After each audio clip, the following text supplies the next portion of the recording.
Los líderes efectivos permiten que su personal y equipo de trabajo utilicen sus destrezas, experiencias y habilidades para cumplir con sus responsabilidades. Esta fórmula de liderazgo ha sido repetida exitosamente miles y miles de veces. En los años 60, el presidente de Estados Unidos, John F. Kennedy, retó a los ciudadanos a llevar a un hombre a la Luna antes de terminar la década. Aunque John Kennedy no vivió lo suficiente para ver cumplida su visión, sí proveyó el apoyo y dirección necesario para este gran proyecto.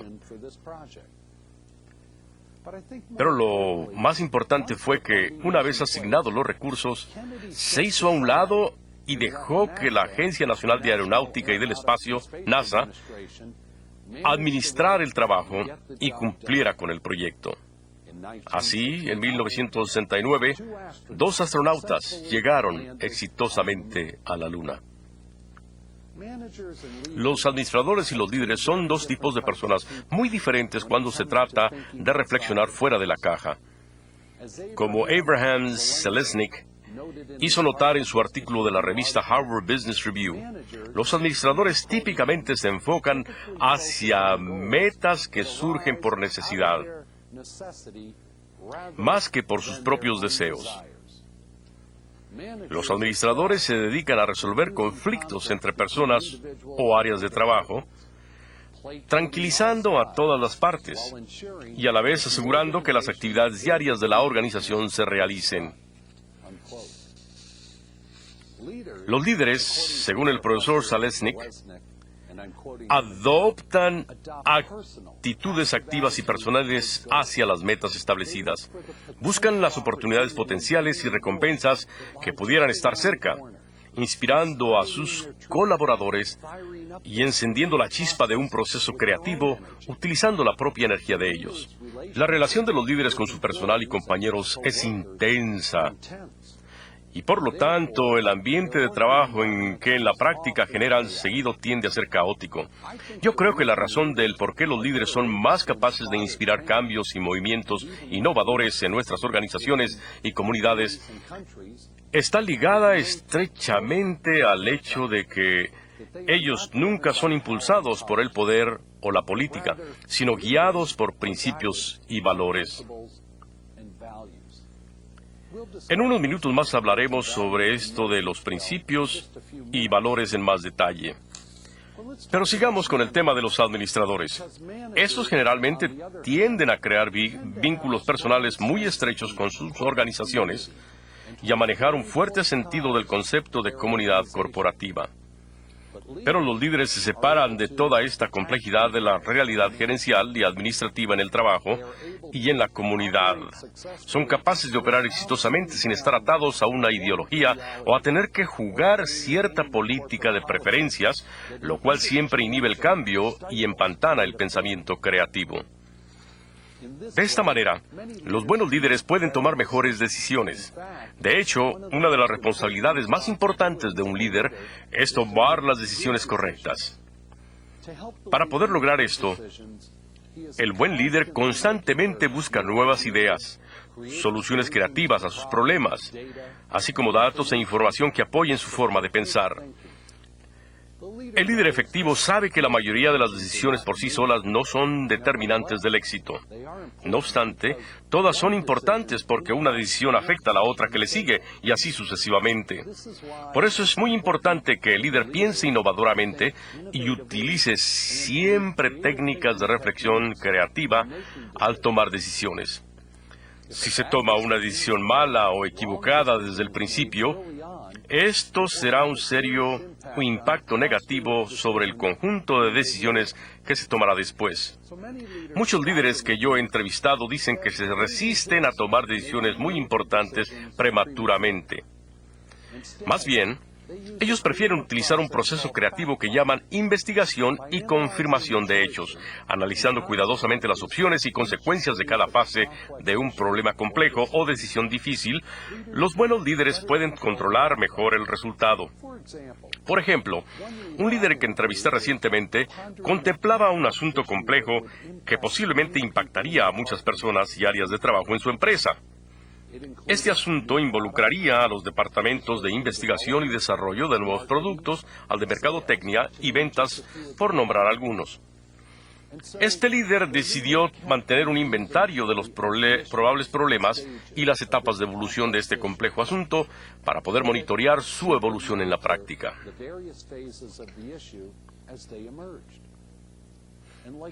Como un malabarista, este líder mantuvo todas sus consideraciones en suspenso hasta que se sintió cómoda para tomar la decisión definitiva de implementación. Para entonces, ella ya había recogido suficientes datos, información y observaciones de los departamentos que se involucrarían para saber con certeza cómo su decisión impactaría a la organización y a quién ayudaría o afectaría en términos de personal, presupuesto y carga de trabajo. En el ambiente educativo, empresarial y gubernamental actual, las decisiones se toman ya sea utilizando un proceso de decisiones democrático o un proceso dictatorial. El estilo de toma de decisiones democrático o participativo requiere que el líder solicite y obtenga los puntos de vista o perspectivas de los demás. También implica que el líder tenga que involucrar a miembros de su equipo para ayudarle a tomar la decisión correcta. Típicamente, las decisiones más importantes de política directiva y organizacional se toman utilizando este enfoque participativo, ya que hay muchos intereses especiales que se afectan con ellas. Por ejemplo, una empresa que está planeando construir una nueva planta de manufactura, cerrar una nueva línea de producción o contratar 500 empleados, involucra decisiones que generalmente son tomadas por sus líderes a través de un proceso democrático o participativo. Otra forma de tomar decisiones es utilizando un proceso dictatorial. Este método no requiere que el líder dependa de asesoría externa. En este caso, el líder toma la responsabilidad única de sus acciones y, como lo dice el comercial de la empresa de artículos deportivos Nike, simplemente actúa. Típicamente, el proceso de decisiones dictatorial es utilizado en las organizaciones militares, departamentos policíacos y otros ambientes organizacionales con estilo de mando y control tradicional, donde el tiempo o el elemento sorpresa son factores claves. En mi trabajo con diversos líderes, he comprobado que la mayoría de sus mejores decisiones son tomadas utilizando el proceso participatorio democrático.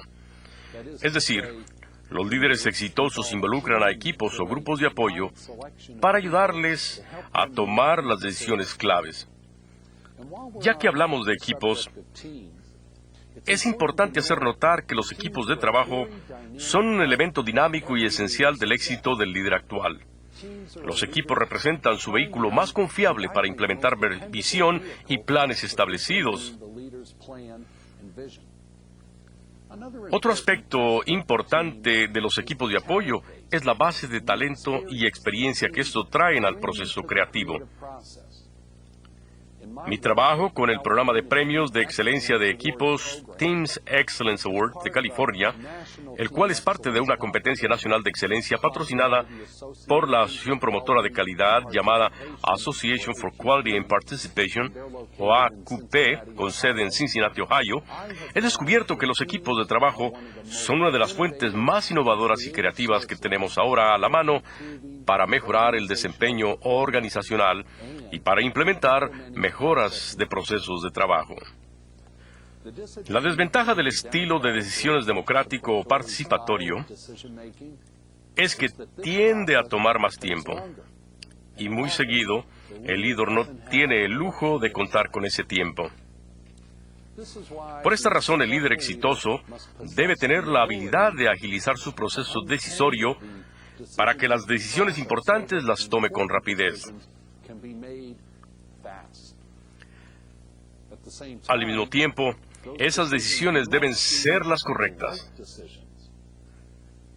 Esto, por supuesto, es la definición de la sabiduría, la habilidad para tomar decisiones correctas desde la primera vez. El tiempo es dinero en el ámbito productivo, y es también la diferencia entre aprovechar una oportunidad y perder una ventaja estrecha que se tenga hacia el éxito. Por lo tanto, es muy importante el cómo los líderes toman sus decisiones. Uno de los aspectos más importantes de tomar decisiones es el evaluar y pesar los riesgos. Cuando los líderes toman decisiones utilizando el modelo democrático, seguramente les tomará más tiempo y diversas personas asociadas o interesadas querrán contribuir con sus ideas y puntos de vista antes de que el líder tome la decisión final. Cuando se aplica este enfoque, se puede correr el riesgo de perder la ventaja de oportunidad que tiene al frente. Sin embargo, si el líder toma sus decisiones de manera dictatorial, generalmente se verá forzado eventualmente a implementar sus decisiones de manera democrática. Por ejemplo, si un ejecutivo de una empresa automotriz toma una decisión dictatorial para dejar de trabajar con un proveedor clave por diferencias de personalidades o por problemas de calidad, el líder tendrá enseguida que vender su decisión a los otros ejecutivos claves de su empresa que fueron afectados. Y no hay seguridad que esos otros ejecutivos necesariamente vayan a simpatizar con la decisión del líder que eliminó al proveedor. Piénsele un poco. Quizá el director de mercadotecnia de la empresa juegue golf varias veces al año en el club campestre donde juega ese proveedor. O quizá el jefe del área de autopartes recibe prioridad de entrega en sus pedidos de partes urgentes. O a lo mejor el área de contabilidad recibe un descuento del 3% de ese proveedor si se le paga en menos de 15 días, ahorrándole así a la empresa automotriz miles de dólares anuales. En este caso, el líder tendría un trabajo de convencimiento bien difícil. Y sin el apoyo de sus directores claves de área, ese líder no podrá implementar exitosamente su decisión. Y si el líder es obligado a darle marcha atrás a su decisión, también habría repercusiones negativas asociadas con una reacción natural de los involucrados contra el problema. El general de un ejército enfrenta el mismo reto cuando decide, sin el consejo, asesoría y apoyo de sus auxiliares, implementar cierta estrategia de guerra. Él también debe convencer a sus comandantes de batallones que su estrategia funcionará y que su ejército saldrá victorioso, ya que nadie desea ser recordado como autor de un plan fallido o de una batalla perdida.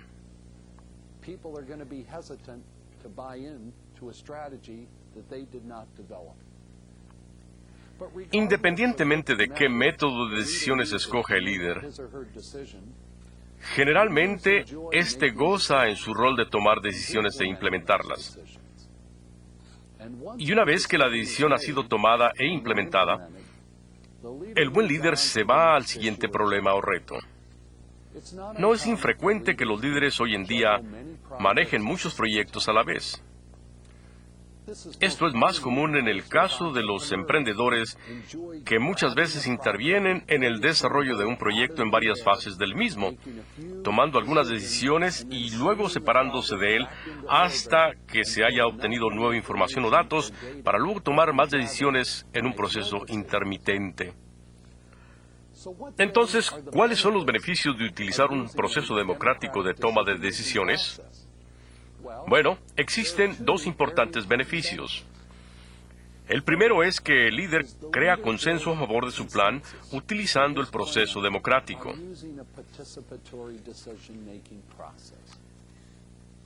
Y segundo, una vez que la decisión es tomada, el líder puede implementar la decisión de una manera dictatorial. Por ejemplo, si regresamos a la pregunta anterior sobre cómo el ejecutivo de una empresa automotriz eliminaría a un proveedor que continúa proveyendo partes de mala calidad, si esa decisión la tomara de manera democrática, con la participación de sus colegas directivos, dicho ejecutivo podría entonces tener amplia autoridad moral para que sus directivos contribuyan a cuidar el compromiso de calidad de partes de la empresa, trabajando activamente en la búsqueda de nuevos proveedores que les permitan reducir los dolorosos trabajos de reparación cubiertos por garantía, bajando los costos asociados de partes defectuosas que ahora tiene la empresa. En este caso, el líder simplemente les dice a sus compañeros y equipo de apoyo: ustedes fueron parte de esta decisión y estuvieron de acuerdo. Por lo tanto, ustedes están obligados a ayudar a implementarla y a apoyarla. Hablaré más sobre esto posteriormente. Los líderes en la práctica utilizan muchas formas para tomar e implementar decisiones. Después de las preguntas y respuestas, regresaremos para hablar sobre cómo las organizaciones exitosas fomentan el surgimiento de líderes y cómo los líderes desarrollan sus procesos creativos para generar nuevas ideas e innovación. Seguiremos con esto después de sus preguntas. Empecemos con la primera sección, el primer segmento de preguntas y respuestas. Trataremos de contestar la mayor cantidad de preguntas, por lo tanto les pedimos que hagan una pregunta por cada llamada. Pueden llamar al teléfono o el número de fax que aparecen en la pantalla y les recordamos hacer las llamadas a una distancia del monitor para evitar interferencias de sonido. Nuestra primera pregunta nos llega de Medellín, Colombia. Adelante, Colombia. Buenos días. Buenos días. Nuestra pregunta es la siguiente. Gran parte de nuestras organizaciones obedecen a estructuras jerárquicas verticales y rígidas. Si todo el proceso de liderazgo gira alrededor del cambio, ¿cómo incrementar la capacidad de riesgo, lograr que el liderazgo aflore y despertar la iniciativa entre todos los colaboradores? Muchas gracias.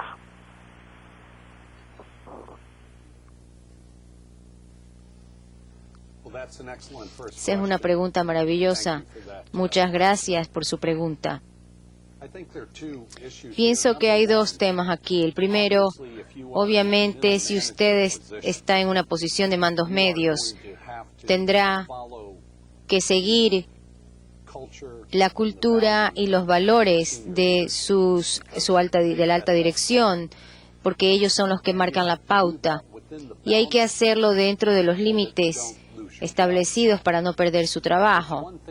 Una cosa es ser creativo e innovador dentro de su propio departamento o negocio o unidad o división, y a la vez está muy bien sugerir ideas que puedan ser receptivas o que la alta gerencia encuentre interés, si es que usted puede hacerlo en su organización.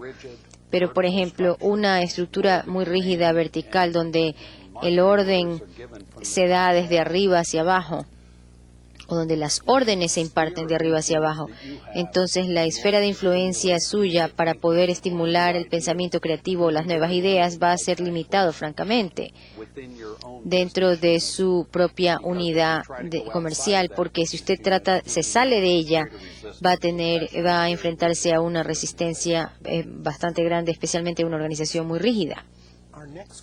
La siguiente pregunta nos llega de Puebla, México. Adelante, México. Sí, gracias. Buenos días. Good morning. Nuestra pregunta es la siguiente. Se dice que un líder se hace, no se hace, aunque también existen líderes natos. En educación, ¿cómo podemos enseñar a los estudiantes a ser líderes? Y si un líder debe guiarse por valores y principios, ¿cómo entonces enseñar estos valores y principios, sobre todo que sean positivos? Gracias.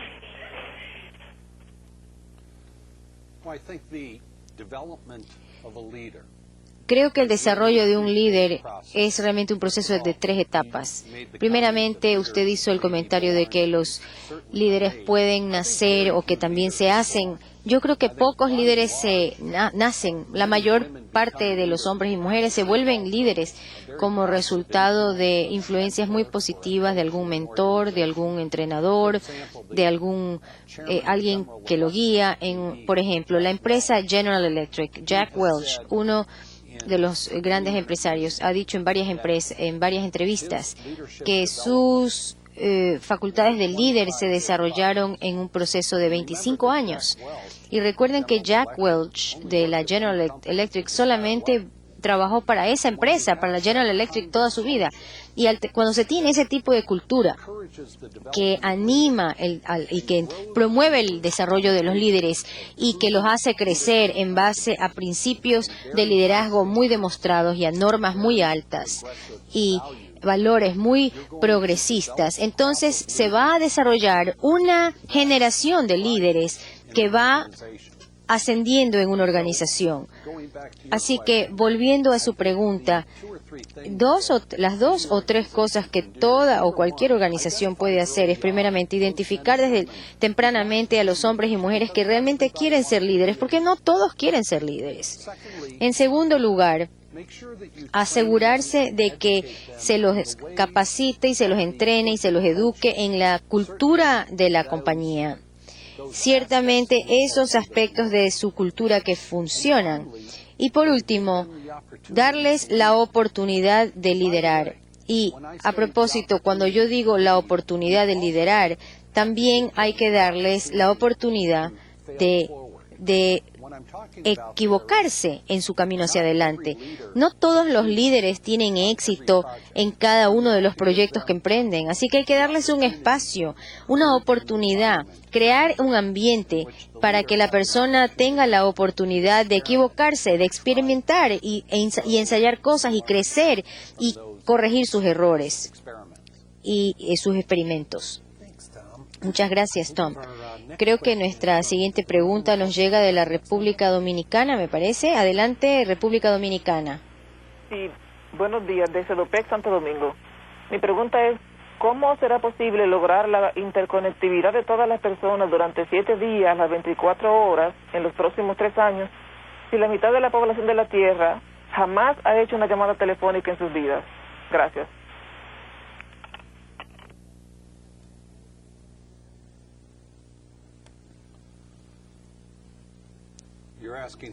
Ustedes preguntan cosas muy interesantes y difíciles.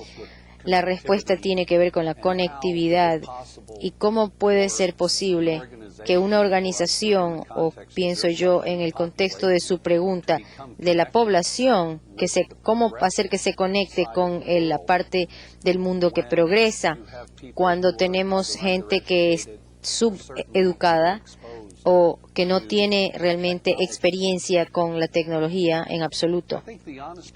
Creo que la respuesta franca y honesta es muy difícil darla, pero no es necesario que una organización o un país tenga un 100% de cumplimiento. Les voy a decir, en Estados Unidos, por ejemplo, aun cuando nosotros somos considerados un país muy progresista, hay un porcentaje de nuestra población, tal vez 10-15% de la población que es subeducada, que sufre de falta de experiencia con la tecnología. Así que lo que yo trato de decir es esto, que no es necesario que haya un 100%, sino solamente un 10% de la población que participe en la conectividad.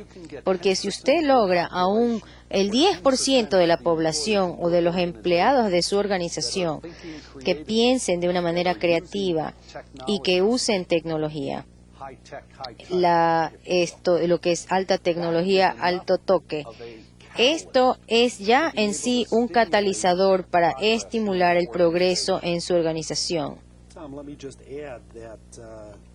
Le voy a agregar que esta es una pregunta que tiene que ver con la brecha digital, es decir, de los que tienen y los que no tienen acceso a la tecnología digital. Y las organizaciones y los gobiernos a lo mejor tienen la obligación de ofrecer la asistencia para poder salvar esa brecha en lo más que se pueda. Aquí en San Diego estamos tratando de establecer centros comunitarios que ofrezcan acceso a Internet, y especialmente en las comunidades más pobres de San Diego. Hay muchas soluciones, pero estoy de acuerdo en general que no todo el mundo necesariamente tiene que estar conectado para tener éxito. Peter, acabas de decir una cuestión muy importante. papel del gobierno ciertamente y de los líderes de las grandes empresas es tomar esa iniciativa. En San Diego, por ejemplo, donde estamos nosotros aquí en este momento, hay una organización que se llama la Fundación para el Aula del Futuro. Y le animo a ustedes a ponerse en contacto con el International Training Center para que les den la información sobre esta fundación del Aula del Futuro, que utiliza, como dicen ustedes, la alta tecnología para educar a los niños y criar una nueva generación, para que estos se familiaricen con la tecnología.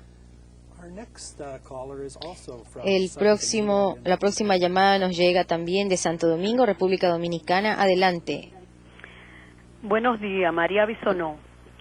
Si los baby boomers no quieren jubilarse, no dejan pasar a una nueva generación de relevo que ya está profesionalizada y creciendo para ocupar dichas posiciones, ¿qué va a ocurrir con estos nuevos líderes? Otra pregunta, quisiéramos que nos abundaran un poquito sobre la diferencia entre poder, autoridad y liderazgo dictatorial. Y finalmente, sobre los valores éticos en un líder, si son imprescindibles en su papel de inspirador, de dar más, de salirse fuera de la caja. Gracias.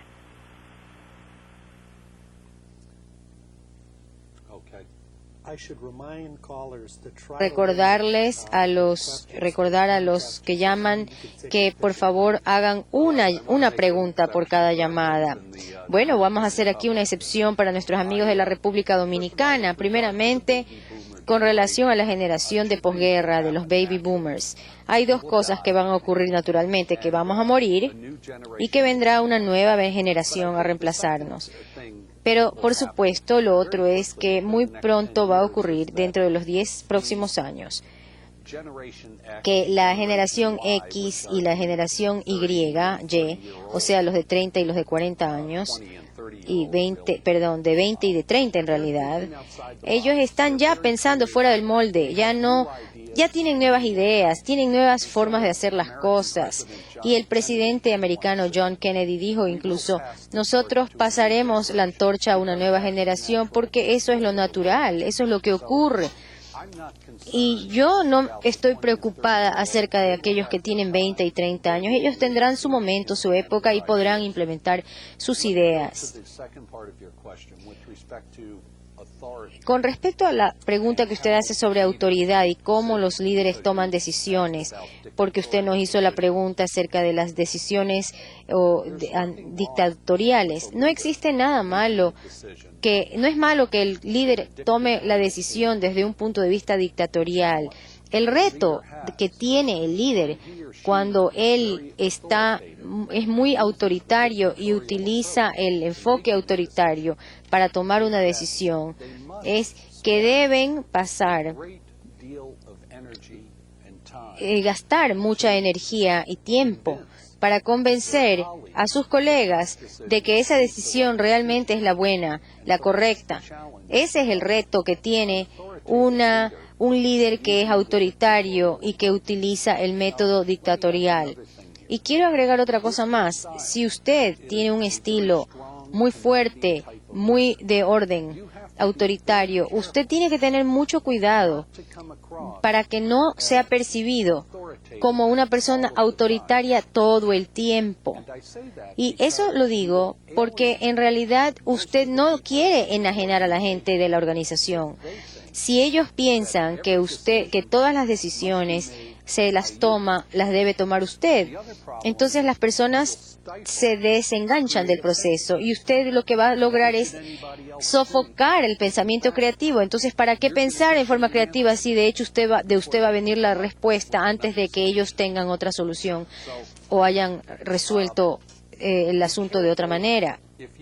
Así que tengan mucho cuidado si usted es un líder de tipo autoritario, para que no siempre utilice ese método autoritario para llegar a la resolución de problemas o cuando usted tiene una respuesta. Y la última parte también, Peter, me parece muy importante, esta cuestión de la ética. Por ejemplo, muchas personas en una organización quieren trabajar para alguien a quien respetan, cuyos valores y virtudes son similares a las suyas. Y por esto pienso que es importante, en tanto líder de una organización, asegurarse de que siempre representen los mayores valores éticos y normas de ética, porque eso es lo que le va a inspirar a su gente en los momentos difíciles.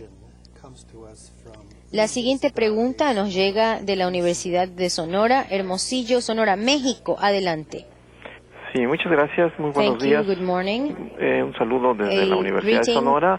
Nuestras más sinceras felicitaciones al señor Hilton por su excelente presentación que nos motiva a todos a reflexionar sobre esto del liderazgo.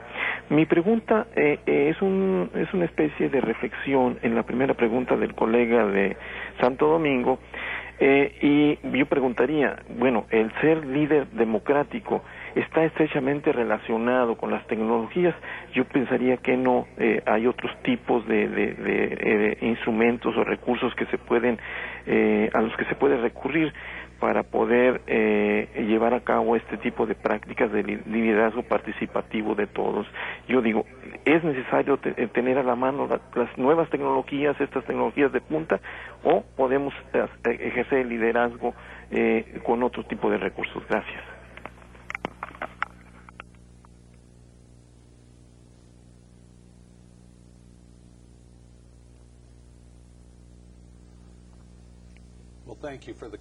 Gracias por su pregunta, Universidad de Sonora. No confundamos el liderazgo con la tecnología. Los líderes, grandes líderes, utilizan muchas herramientas, muchos instrumentos para ser eficaces.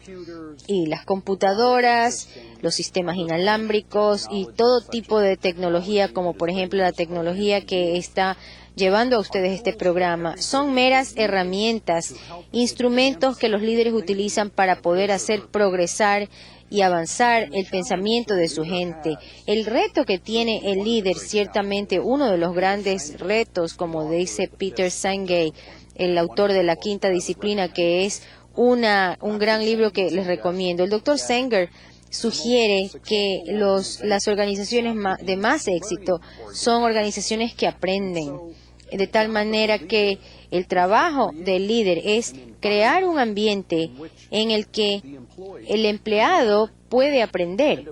Y por supuesto, una de las mejores formas de aprender en esta era de alta tecnología es a través de los medios digitales que disponemos ahora. Las computadoras, Internet, todos los sistemas ayudan a configurar la forma en que nosotros pensamos y tomamos decisiones. Así que esta es una herramienta, un instrumento que pueden usar los líderes para tener éxito. Y si ustedes ven mi definición de lo que son los líderes, en realidad es tratar de ayudar a la organización a superarse a sí misma. Es decir, ¿cómo logra esto el líder? De una forma sería crear un ambiente de aprendizaje, y en parte ese ambiente de aprendizaje implica la tecnología que usted ha mencionado en su pregunta. La siguiente pregunta nos llega de La Paz, Muy buenos días. Baja California Desde la Sur, Universidad Autónoma de México, Baja adelante. California Sur. La siguiente pregunta, muy relacionada a la que hiciera el buen amigo de la Universidad de Sonora. El impacto de la tecnología en las organizaciones en realidad ha cambiado la esencia de cómo el líder actúa. En este sentido, el líder actual tiene o depende su mayor éxito o menor éxito en ese uso de estas herramientas. La pregunta en concreto sería, ¿ha cambiado esa esencia de cómo el líder actúa?